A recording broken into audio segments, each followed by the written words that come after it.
You are no longer of any use to me. Let's get divorced. And I'll be taking all of the retirement money, over $250,000. Those were the exact words that came out of my husband's mouth one evening. After 30 years of marriage, after raising his children, after giving him my entire life, he looked me in the eye and said I was useless. But what he didn't know was that I had already prepared for this moment. I had the papers. I had the evidence. And within weeks, the man who thought he'd destroyed me was left with nothing, while I walked away free, secure, and happier than ever.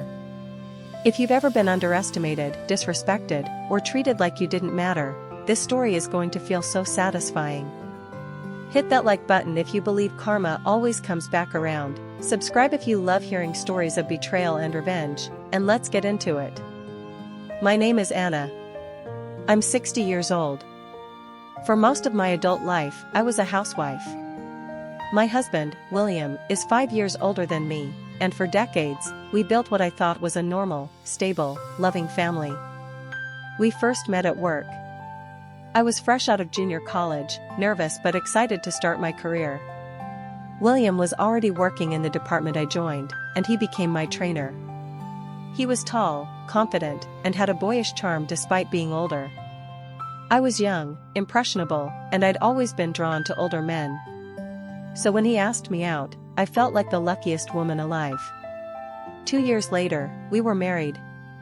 I got pregnant soon after, and that was when my life changed. I left my job to raise our daughter. William promised he would work hard for her and for us. I believed him. For years, my life revolved around the kids. First our daughter, then our son. I made packed lunches, ferried them to clubs and practices, helped with homework, stayed up late sewing costumes or scrubbing out grass stains.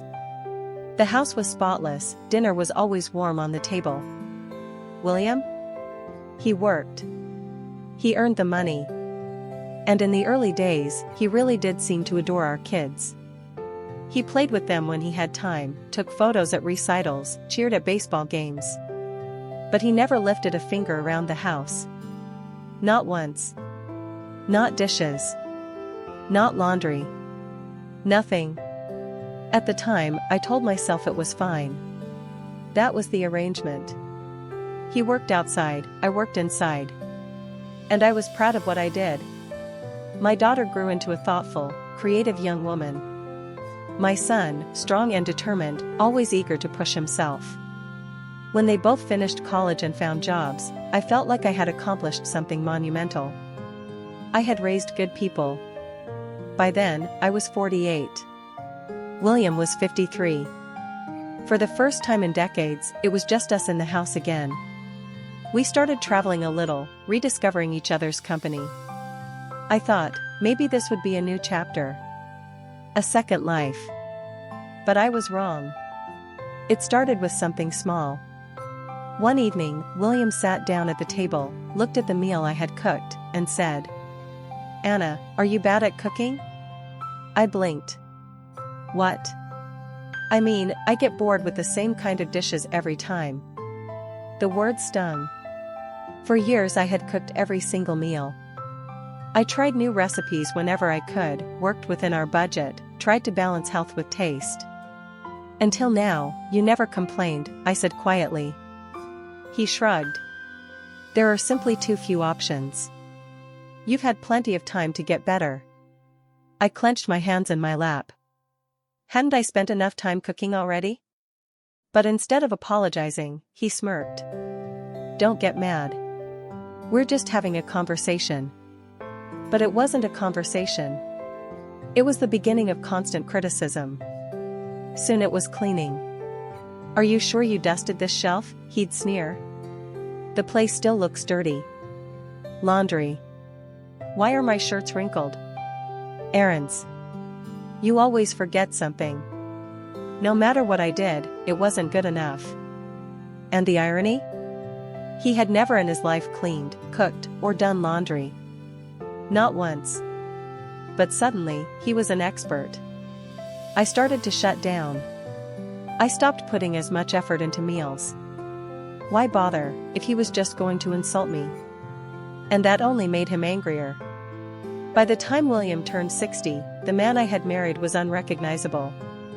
"Dinner's too simple these days," he'd say, pushing the plate away. "Am I supposed to eat like this every day after I retire?" "Well," I answered one night, exhausted, "you should get used to it. We'll need to save money." He glared. "You just want to keep things easy for yourself. Make dinner again. Right now." I laughed bitterly. "I don't have more ingredients. If you don't like it, go get them yourself." That was when he snapped. "You've gotten arrogant. I spoiled you, and now you think you don't need to try." I stared at him, heart pounding. Arrogant? After decades of cooking, cleaning, raising children, alone? I didn't understand what was happening. Was this a midlife crisis? Early dementia? Or had he simply been hiding his disdain all these years? I confided in my children. They were horrified. My daughter told me, "Mom, you took care of us your whole life. Don't let him make you doubt yourself." My son, half joking, asked, "Is he having an affair?" At the time, I dismissed it. But the seed was planted. He started coming home late. He was more secretive with his phone. Might get twisted with suspicion. So I hired a private investigator. And there it was, proof. Photos. Reports. My husband, holding hands with a woman a few years younger than me. Going to hotels. When I saw the evidence, I nearly vomited. 30 years. And this was how he repaid me. I showed my children. Both were disgusted. My son muttered, "So I was right." My daughter just shook her head, tears in her eyes. That night, lying in bed, I made a decision. Divorce. But not just any divorce. He thought he was clever. He thought he'd get rid of me the second he retired and keep every penny. But I wasn't going to let him. The day finally came. William retired. He came home with a smug grin, called me into the living room, and said, "You are no longer of any use to me. Let's get divorced. And I'll get all the retirement money. Over $250,000. You don't intend to take a cut, do you?" I sat in silence for a long moment, staring at him. He thought I'd beg. Cry. Plead. Instead, I smiled faintly. "Please send me the divorce papers as soon as possible." His smirk faltered. "What? You're agreeing?" "Yes. I want a divorce. Give me the papers." He fumbled, clearly thrown off, but produced the papers he had already filled out.